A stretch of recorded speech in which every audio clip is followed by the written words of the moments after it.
মা গরম গরম বেগুনি ভাজতেছে ইফতারের জন্য, আমার খুবই প্রিয়।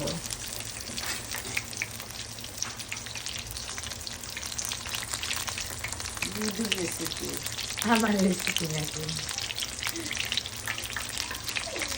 বেগুনি ভাজার কোনো রেসিপি নাই, বেগুনি সারা দুনিয়ার মানুষে ভাজতে জানে না, কথা ঠিক না। সারা দুনিয়ার মানুষে ভাজতে জানলে আপনি বলবেন মাছটা তো তাই বলে। আমার মার বেগুনির মতো বেগুনি আমি জীবনে খাই নাই।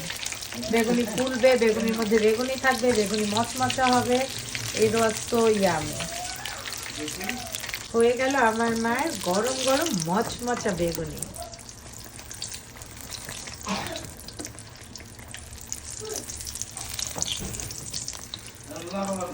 হয়ে গেছে। চমৎকার। ঘুমাবো।